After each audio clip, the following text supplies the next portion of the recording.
Hello दोस्तों आज हम पढ़ेंगे कक्षा 10वीं का गणित प्रश्नावली 3.3 प्रश्न क्रमांक 2। प्रश्न क्रमांक 2 क्या है दोस्तों, हमारा यहाँ पे देख सकते हैं आप। 2x धन 3y बराबर 11 और 2x ऋण 4y बराबर ऋण 24 को हल कीजिए और इससे m का वह मान ज्ञात कीजिए जिसके लिए y बराबर mx धन 3 हो। तो दोस्तों सबसे पहले हमें क्या करना है, ये जो समीकरण दिया है ये पहला समीकरण है और ये दूसरा समीकरण है। इसको हमें प्रतिस्थापन विधि से हल कर देना है। उसके बाद जब x और y का मान आएगा तो वो x और y के मान को हम इसमें रख देंगे, तब यहाँ से हम m का मान ज्ञात कर लेंगे। तो चलिए दोस्तों सबसे पहले हम इसको प्रतिस्थापन विधि से हल करते हैं। तो हमारा जो फर्स्ट समीकरण है क्या है, 2x धन 3y बराबर 11, ये हमारा पहला समीकरण है। और दूसरा समीकरण ये है दोस्तों, तो दूसरा समीकरण है 2x ऋण 4y बराबर ऋण 24, ये हमारा दूसरा समीकरण है। ये दोनों समीकरणों को हम क्या करेंगे, प्रतिस्थापन विधि से हल करते हैं। तो दोस्तों जैसे कि आप लोगों को मालूम है, अगर आप मेरी वीडियो देखें हैं किसी और की वीडियो देख के प्रतिस्थापन विधि के बारे में मालूम है, तो किसी एक समीकरण को पक्षांतरण करके x का मान ज्ञात कर लेते हैं। आप समीकरण 1 को भी कर सकते हो और समीकरण नंबर 2 को भी कर सकते हो। तो यहाँ पे हम समीकरण नंबर 1 से क्या करेंगे, x का मान निकालेंगे। तो यहाँ पे लिखा हूँ समीकरण नंबर 1 से। हमारा समीकरण नंबर 1 क्या है, 2x धन 3y बराबर 11, ये हमारा समीकरण नंबर 1 है। तो क्या करना है, यहाँ से हमें x का मान निकालना है, इसलिए यहाँ से ये 2x है तो यहाँ पे हम x को पहले लिखेंगे, फिर बराबर, ये बराबर 11 है तो यहाँ पे बराबर 11 को लिखेंगे। उसके बाद धन 3y है, तो ये धन 3y जो है दोस्तों अभी किस साइड में है, बराबर के इस पक्ष में है, तो इसको बराबर के इस पक्ष में ले जाएंगे। तो ये धन में है तो ये हो जाएगा ऋण में, ऋण 3y हो गया।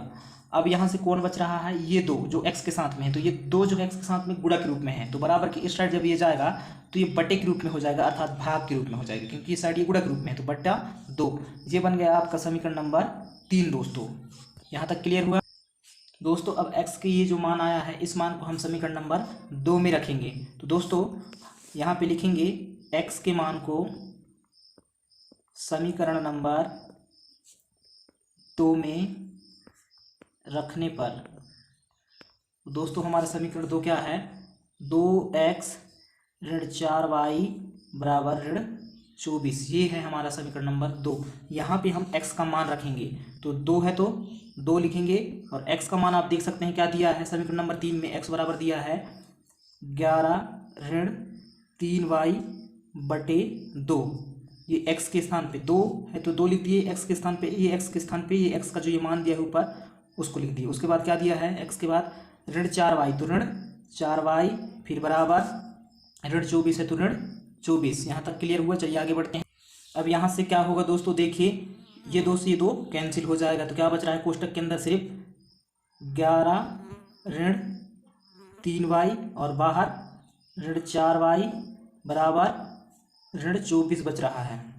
अब यहाँ से क्या हो जाएगा, ये ऋण में है और ये भी ऋण में है और दोनों y जाति के हैं, 3y और 4y, और ऋण ऋण में है तो आपस में क्या हो जाएगा दोस्तों, ऋण ऋण का धन हो जाएगा, आपस में जुड़ जाते हैं अगर समान चिन्ह है तो यहाँ पे हो जाएगा 11 है तो 11 और 3 और 4 जुड़ेगा तो हो जाएगा 7, लेकिन ऋण 7 होगा, साथ में y है तो y, लेकिन ऋण क्यों होगा ये बता दे रहा हूँ आप लोगों को, क्योंकि जोड़ते घटाते टाइम जो अंक बड़ा होता है वही अंक में जो चिन्ह होता है वही चिन्ह उत्तर में लगा देते हैं। तो यहाँ पे 3 से बड़ी है 4 में ऋण का चिन्ह है, तो हमारा उत्तर आया है 7, तो 7 में भी ऋण का चिन्ह है।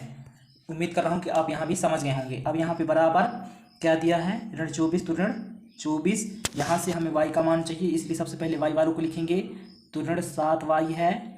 उसके बाद बराबर, ये बराबर है, बराबर को चलो अच्छे से बना देते हैं। यहाँ पे बराबर ऋण 24 है तो ऋण 24। उसके बाद ये जो 11 है, इस 11 को बराबर के साइड लाएंगे, तो 11 से पहले कोई चिन्ह नहीं है, मतलब 11 धनात्मक है, तो बराबर के साइड आएगा तो ये किस में हो जाएगा, ऋणात्मक में, तो ऋण 11 हो जाएगा दोस्तों। यहाँ से आगे बढ़ते हैं।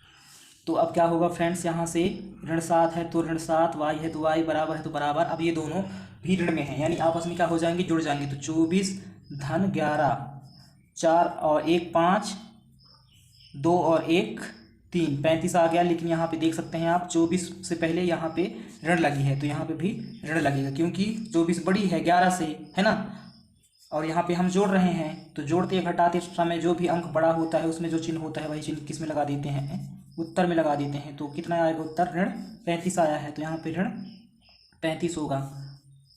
इसको अब मिटा देते हैं। यहाँ से अब हमें चाहिए y का मान, तो सिर्फ y बस को लिखेंगे, फिर बराबर ऋण 35 है तो ऋण 35।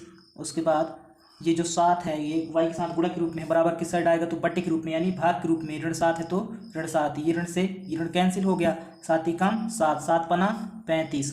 इस प्रकार y बराबर क्या आ गया दोस्तों, यहाँ पे लिख देता हूँ अब मैं, y बराबर आ गया क्या, देखिए 5 आ गया है ना। ये है आपका किसका मान, y का मान। अब हम x का मान निकालेंगे। देखिए यहाँ पे ये 5 है और यहाँ पे ये 1 आ रहा है, तो 5/1 तो नहीं लिखेंगे। अब जो है दोस्तों y के इस मान को समीकरण नंबर 3 में रखेंगे तो हमें x का मान प्राप्त होगा। तो यहाँ पे लिखेंगे y के, यहाँ पे इसको मिटा देते हैं, अच्छा से नहीं लिख पाया हूँ। y के मान को समीकरण नंबर 3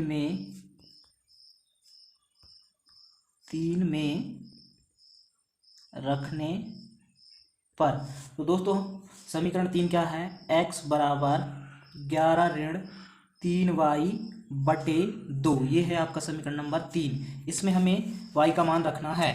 तो x है तो क्या हो जाएगा, यहाँ पे x है तो x, फिर बराबर है तो बराबर, 11 है तो 11, ऋण 3 है तो ऋण 3। अब y कह रहा है तो y के स्थान पे y बराबर 5 दिया है, क्योंकि y का मान रखना है, तो y के स्थान पे क्या हो जाएगा, 5 हो जाएगा। कोष्टक के अंदर रखते हैं मान को। फिर /2 है तो /2।